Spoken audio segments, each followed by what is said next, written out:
Fala galera querida do meu coração, olha quem está aqui mais uma vez, eu mesmo, professor João Batista. Estava com saudade de gravar aquela aula top aqui para vocês.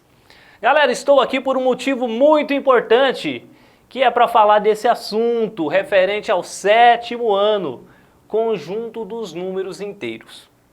Como bem sabemos, esse conjunto ele foi desenvolvido, para fornecer uma ampliação para os números naturais, A gente tinha ali o conjunto dos números naturais, 0, 1, 2, 3, 4, 5, números que serviam apenas para contar.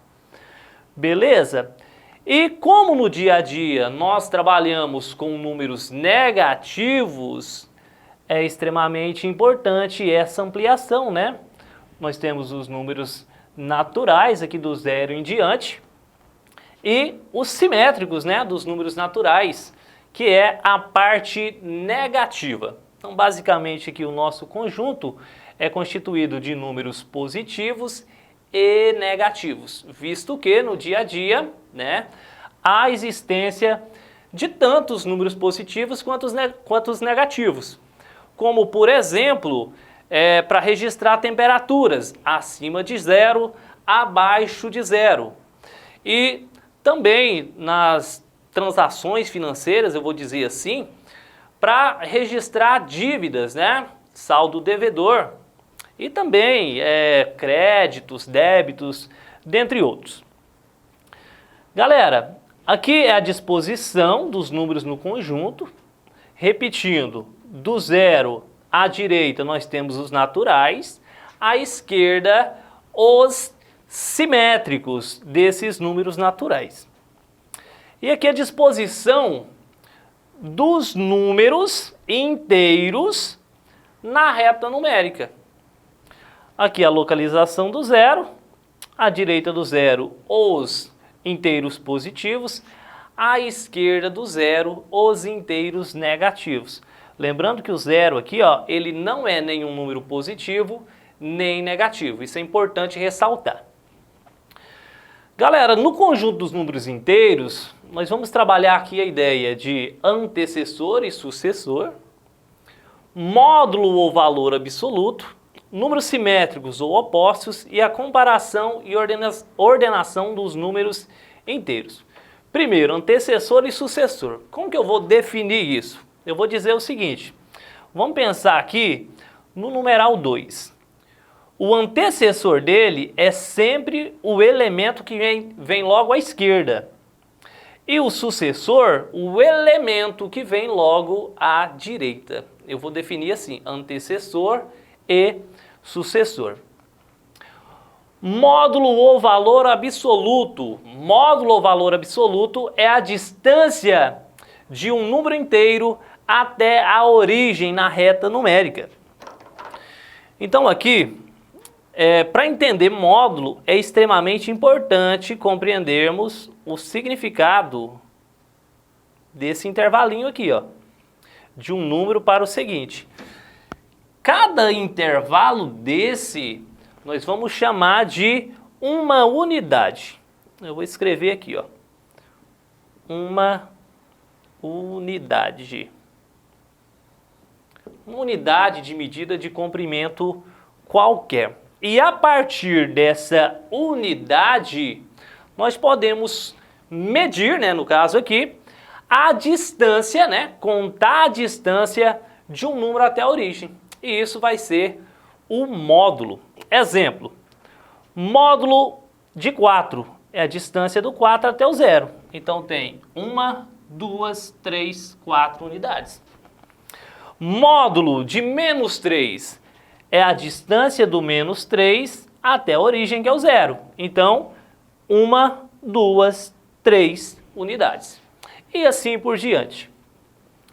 Números simétricos ou opostos, eu vou dizer que são aqueles números que só se diferenciam pelo sinal. Um é positivo, o outro tem a mesma característica, praticamente idêntico, só que negativo.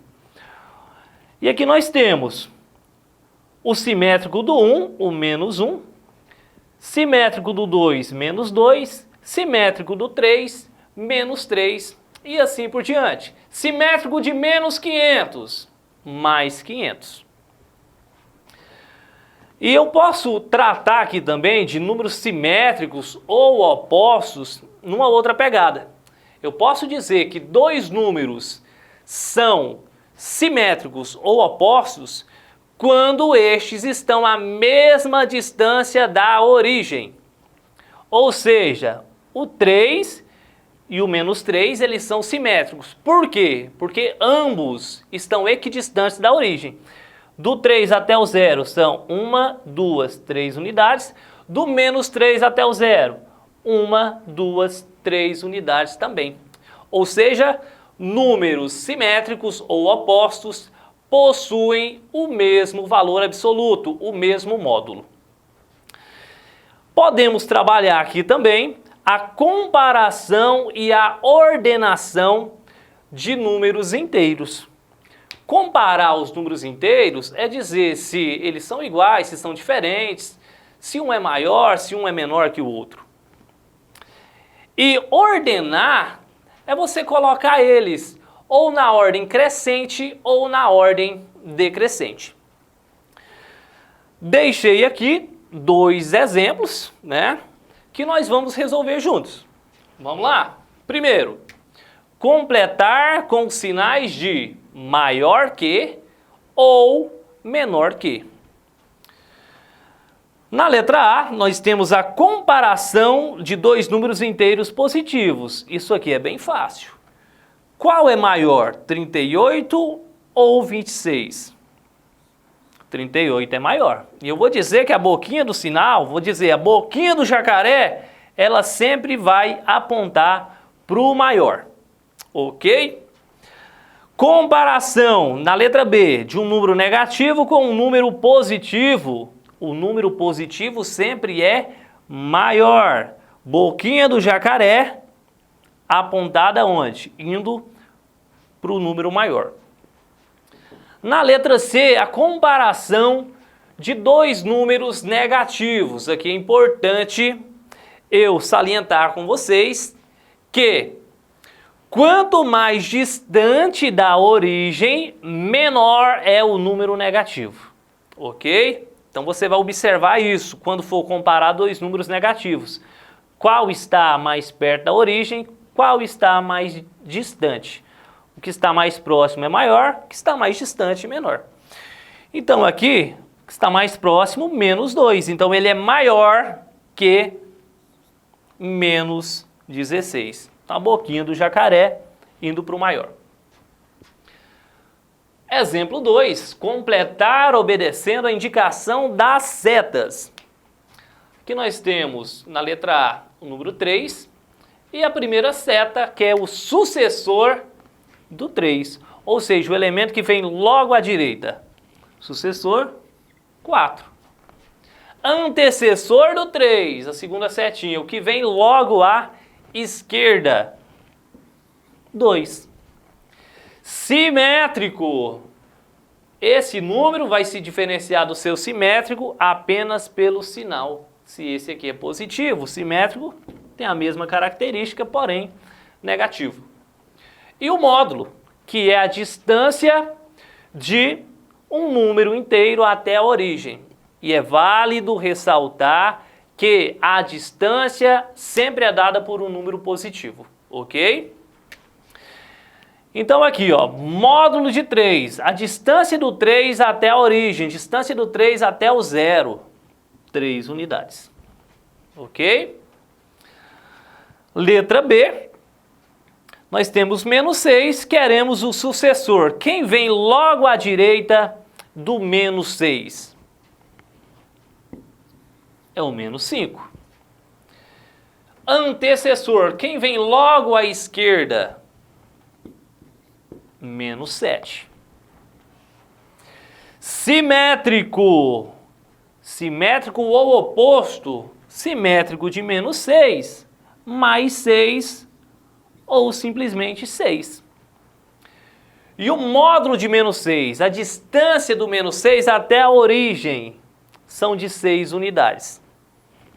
E lembrando que distância a gente vai mensurar sempre por um número positivo, ok? E uma observação, o módulo de zero é zero, porque a distância dele é dele mesmo. Bacana! Galerinha, daqui a pouco eu volto para a gente falar sobre plano cartesiano. Aguenta aí só um minutinho. Vamos falar agora então sobre plano cartesiano. Qual o motivo de eu estar falando com vocês aqui sobre plano cartesiano? Observe aqui que nós temos na horizontal e na vertical, né, a colocação aqui dos números inteiros. Então, por isso que eu decidi falar sobre esse tópico. Como que o plano cartesiano ele é formado? Ele é formado através da intersecção aqui de dois eixos. Um eixo vertical, um eixo horizontal. O eixo horizontal, a gente abrevia por X, é denominado eixo das abscissas. O eixo vertical, que a gente simplifica aqui, representa por eixo Y, é chamado de eixo das ordenadas. Então, através aqui desses eixos ortogonais, nós temos esses 4 espaços que vamos denominar de quadrantes. Esse espaço aqui é o primeiro quadrante, e aí no sentido anti-horário, nós temos segundo, terceiro e quarto quadrante. Então, grava bem isso. Marcou o primeiro quadrante, sentido anti-horário, segundo quadrante, terceiro quadrante, quarto quadrante. Esse ponto de intersecção dos eixos, eu vou puxar uma setinha aqui, é denominado de origem. E vamos entender. À direita da origem, nós temos o sentido, vou puxar uma outra setinha aqui, nós temos o sentido positivo.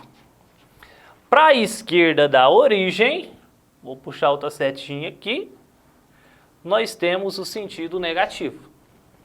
Acima da origem, sentido positivo. Para baixo, negativo. Bacana? Isso é importante. Tendo entendido isso, nós vamos fazer o seguinte. Se eu marco um pontinho qualquer aqui, esse ponto ele é chamado de par ordenado. Esse ponto tem uma coordenada x e uma coordenada y nessa ordem. Quero deixar bem claro. Um pontinho no plano cartesiano é denominado de par ordenado e esse par ordenado tem coordenada x e y. Beleza? Nessa ordem. Então, em qualquer espaço desse, eu posso marcar um ponto. Um ponto nesse espaço, eu vou apagar aqui, ele vai ter coordenada x aqui, ó. Qualquer valor de x vai ser positivo. E valores para y nesse espaço também positivo. No segundo quadrante, observa, aqui é o espaço, né, que eu vou utilizar o x. Então o x aqui ele é negativo nesse quadrante. E o y, se você observar nesse quadrante, é positivo. No terceiro quadrante, note que a parte x aqui é negativa e a parte y também negativa. Negativo para x, negativo para y. E no quarto quadrante, observe que x nós temos positivo e y negativo. Positivo para x, negativo para y. Pessoal, aqui eu coloquei o plano cartesiano e representei no eixo x e no eixo y os números inteiros. O ponto de encontro é a coordenada 0, 0, né?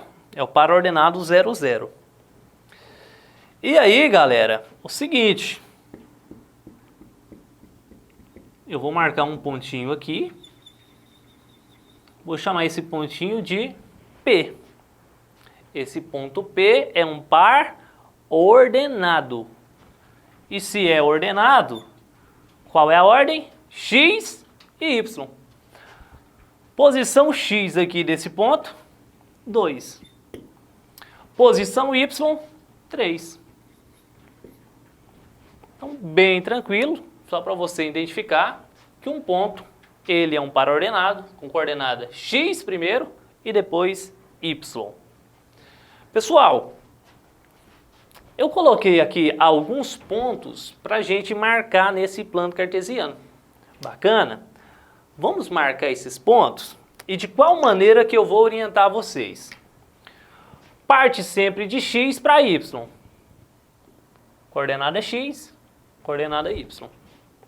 Posiciona em X, então vou posicionar aqui em 1. Posicionei. O Y vai indicar o seguinte: se nessa posição aqui que você marcou em X, você vai ter que subir, descer ou permanecer onde está. Então estou aqui no 1, o Y indica 4 unidades, o Y é positivo, então significa que eu vou subir 4 unidades aqui nessa posição X. Então eu faço isso, ó. Então esse é o ponto A, que tem coordenada 1 e 4. Ponto B, posiciona em X, o X vale menos 2. O Y agora vale menos 4, então significa que eu tenho que descer. Se o Y é negativo, eu desço 4 unidades aqui nesse contexto. Posicionei lá no menos 2, vou descer essas 4 unidades. Então, bem aqui eu tenho o ponto B, que tem coordenada menos 2 e menos 4. Vou marcar agora o ponto C.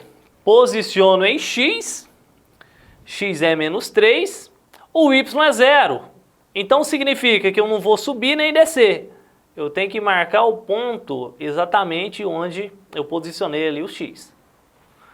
Então aqui é o ponto C, o par ordenado C, que tem as coordenadas menos 3 para X, 0 para Y. Por fim, eu vou marcar esse ponto D, seguindo a mesma estratégia. Posiciono em X, o X vale 0, o Y vale 2. Então aqui, nessa posição 0, eu vou ter que subir 2 unidades, porque o Y, ele é positivo. Logo, eu tenho a marcação aqui do ponto D, que tem as coordenadas 0 e 2. Bacana? Pessoal, basicamente é isso que eu vou cobrar de vocês. Beleza? Espero ter ajudado. Eu fico por aqui e até o próximo Fractal Revisa.